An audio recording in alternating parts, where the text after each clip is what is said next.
Oke, selamat sore. Semangat berjumpa kembali dengan Mas Bro Tegal. Saya akan bahas untuk sore hari ini khusus PP untuk kalian semua.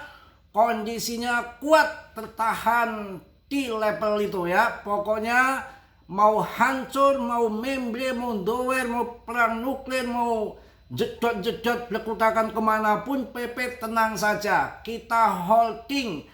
Harga pun sekarang mau bilang ber ngeber kayak ember, sekarang juga sudah ngember, sudah jeber, sudah sangkut ya. Mau ngusep kemana lagi, ikutin sampai full pokoknya ya. Tetap riset sendiri, Dior ya, dalam dunia kripto berisiko tinggi. Mas Bro gak bertanggung jawab atas kerugian kalian. Mas Bro juga sangkut, sama kita hidup sangkut. Kata channel sebelah, kalau nggak sangkut katanya nggak gurih. Kalau di sini kalau nggak sangkut, nggak asin gitu aja ya. Kayak apa namanya, ikan asin. Semangat ya. Masih pada sehat kan? Masih belum pada cari tambang kan? Bahaya. Jangan ya. Tenang, PP itu masih rankingnya nomor 3 dunia top CMC. Ya, dengan fundament yang sudah tidak bisa diragukan lagi. Sekarang turun ya maklum, kondisi market itu kan kerjanya naik dan turun. Tapi nanti akan saya sampaikan banyak katalis yang membuat market itu akan pump. Mereka juga butuh uang, ya otomatis yang mengakali dengan uang lagi, masuk lagi. Udah saya sampaikan bolak balik, duit itu mereka banyak becibul ya, uang korupsi, uang lepret, uang macem-macem ya, uang garong kali banyak ya. Jadi uang itu belum ada musuh. Kalau musuhnya nanti dari AS, kebijakan AS menggelontorkan dana ke masyarakat kemudian ke market, nah disitulah dipancing dengan uang lagi, kail mengail, kancing mancing itu di situ kawan. Tenang ya. Oke, nanti saya bahas di sini untuk mengenai PP, untuk khusus PP di sore hari ini. Kita harus tetap ya, karena perdagangan PP itu masih selalu rame, masih selalu oke. Di Indodax aja kalau saya lihat tuh 600 juta, 500 juta, 300 juta, padahal itu kan es yang kecil. Ya, es yang kecil aja sampai segitu hebatnya. Artinya kan dia berani jual beli di harga di uang modal besar. Itu kan koin yang punya prospek ke depan. Kalau nggak punya prospek ke depan, koin itu masih dipegang debtnya, masuk 500 juta, debtnya gunting, ya mampus, nggak akan bangkit lagi selamanya, impoten. Tenang aja, waktunya pump juga pump ya. Oke, akan saya sampaikan data on-chain untuk PP. Data on-chain itu nggak bisa dimanipulasi ya, menunjukkan tren yang signifikan. Meskipun harga longsor sekitar 40% selama 30 hari terakhir, 100 dompet teratas telah meningkatkan kepemilikan mereka hampir 10%. Wah gila. Dengan paus yang lebih besar, mengakumulasi hampir 13% pergerakan uang pintar diam-diam. Mereka diam-diam akumulasi PP. Jangan takut, minat terbuka PP telah meningkat menjadi 250 juta. Wow, naik 42% dari bulan lalu. Arus masuk juga meningkat banyak dari bulan lalu. Lebih banyak bulan sekarang dibanding bulan lalu. Wah, mantap PP. Baru saja kembali menduduki posisi 3 meme coin teratas dan juga mencapai 2 billion market cap lagi. Mantap. Mau cari di mana lagi? Ya, tenang ya. Selamat sore kawan-kawan. Sudah menahan dukungan dan terlihat akan membuat gerakan besar menuju tren naik. Tetap pantau PP. Ya, kita tetap pantau. Ya, mudah-mudahan kita jos ya, mungkin sedang mempersiapkan sesuatu yang lebih besar untuk PP. Dari yang tidak disadari orang-orang, setiap terseret turun hampir sepanjang bulan, grafik akhirnya menunjukkan pergeseran momentum yang tepat. PP menghentikan penurunan perlahan-lahan, stabil dan kini perlahan naik ke atas zona breakdown sebelumnya, dan itu biasanya tanda pertama bahwa penjualan kehilangan kendali. Bagian yang menarik ini tidak melambung tapi mendekati perlahan, stabil, terkendali. Jenis aksi harga seperti itu sering mengarah pada gerakan eksplosif, strut ke atas, ke karena menunjukkan akumulasi sedang terjadi secara diam-diam di layar di latar belakang. Inilah PP. Jangan kalian sepelekan dengan koin PP ya. Ini mungkin perangkap yang sempurna sebelum ngepam ke atas kawan. Pokoknya tenang ya, waktunya pam, kita akan pam ya. Saya yakin PP ini koin yang paling jos ya. Kemarin waktu dibilang barber ancur itu ada memang yang namanya gambar delo. Gambar delo itu yang selalu membuat put bahwa market itu akan jatuh, bearish begitu. Kemudian sekarang orang ini sudah berbalik arah. Si gambar delo itu membantah klaimnya bahwa musim altcoin mustahil terjadi. Ini akan terjadi. Dan gambar delo memberikan tanggapan rinci terhadap klaim yang menyatakan bahwa musim altcoin tidak akan terjadi. Ia mengatakan bahwa dirinya banyak melihat komentar seperti tidak ada musim altcoin, ternyata pandangan dia salah ya. Dia mengatakan salah bahwa sudah rotasinya sudah berubah, akan terjadi bull. Ini kan aneh ya. Ya memang dampak perluasan kontrak opsi IBIT ini penting kawan. Yang namanya Kaisar itu menjelaskan bahwa peningkatan ukuran kontrak opsi untuk ETF Bitcoin BlackRock IBIT itu tadinya hanya 25.000 saja. Sekarang menjadi 1 juta kontrak. Ini kalian harus ngerti, 1 juta kontrak merupakan langkah monumental.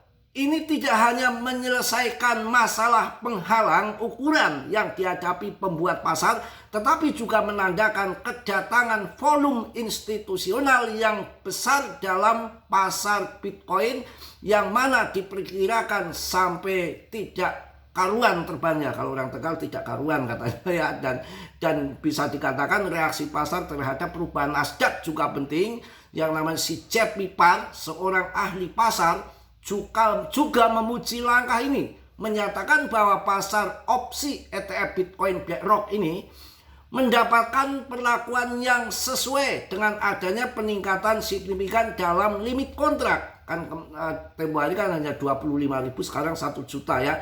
Ini menunjukkan bahwa Nasdaq mengantisipasi aliran institusi yang akan melampaui kapasitas pasar. Wah gila, kapasitas pasar akan dilampaui. Ini menunjukkan bahwa Nasdaq mengantisipasi aliran institusi yang akan melampaui kapasitas pasar. Saat ini Adam Livingstone, seorang ahli lainnya, juga menggambarkan ini sebagai berita terbesar minggu ini. Jadi banyak sekali yang mengatakan akan ada altcoin season ya. Pokoknya santailah ya, para pengamat meyakini bahwa beberapa minggu ke depan akan menjadi penentu arah pergerakan pasar ya.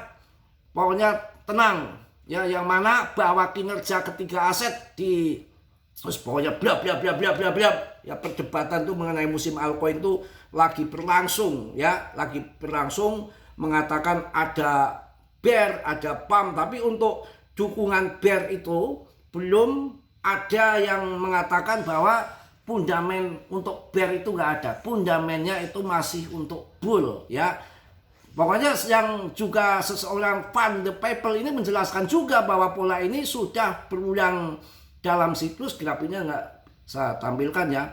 Pokoknya akan bulah ya, akhir tahun saya rasakan mudah-mudahan kita cuan semua ya. Nanti kalau udah cuan semua, saya akan bermain trade di grup. Sebetulnya kalau saya nge-trade daripada ngoceh begini ya, duitnya lebih banyak nge-trade saya. Nge-trade tuh yang paling nggak modal di PP aja, kalau modal antara 30 juta ya, dapat 1 juta, dapat 500, dapat 300.000, itu bolak-balik berkali-kali dapat itu ya. Belum kalau ada koin-koin yang secara secara spontan saya kasih kemarin, yang sudah kan banyak sekali. Yang kemarin, yang beberapa hari kemarin, 2 hari kemarin kan udah saya kasih koin itu mon, tapi di saat mau mainnet, kalau sekarang masuk tunggu hancur lebur, jangan masuk dulu untuk mon. Mau kalian mau sangkut ya, CMC kan saya kasih ke harga 2.900.000 sampai 3 juta ya. Ini 2 hari ini bertahan di 3.200.000-an lebih, kan lumayan ya. Itu yang namanya kita bertarung melawan jenderal di seluruh dunia, jenderal kripto maksudnya. di seluruh dunia. Kalau mau nyopet banyak-banyak itu ya namanya bukan trade, itu namanya swing atau long invest ya. Pokoknya yakinlah, saya rasa nggak akan kemana ya. Ini juga banyak yang memprediksi bahwa BTC akan masuk ATH baru. Prediksi harga BTC akhir tahun itu akan optimis di atas $100.000. Ya kenapa sampai kayak gitu? Peluang Bitcoin mencapai di atas $100.000 ini sudah menjadi pembicaraan yang hangat, yang sudah persentasenya meningkat. Dampak dari kebijakan Fed terhadap Bitcoin yang melaporkan peluang pemotongan suku bunga Fed pada Desember telah meningkat menjadi 85% setelah turun menjadi serendah tempo hari 30% minggu lalu. Sekarang sudah mengarah 80% pemangkasan suku bunga akan dilaksanakan. Lonjakan peluang pemangkasan suku bunga ini terjadi setelah komentar dari Presiden Fed si John Williams yang menunjukkan dukungan untuk pemotongan suku bunga. Wah mantep, di bulan Desember pemangkasan suku bunga, belum lagi stimulus macam-macam, bull itulah ngebull ya. Mau longsor mulu kita juga udah longsor. PP terbaik menang ya. Doge dipasang ETF juga melempem, nggak ada yang beli, malah jual besar-besaran. Nggak tahu kenapa, apa Elon yang jual.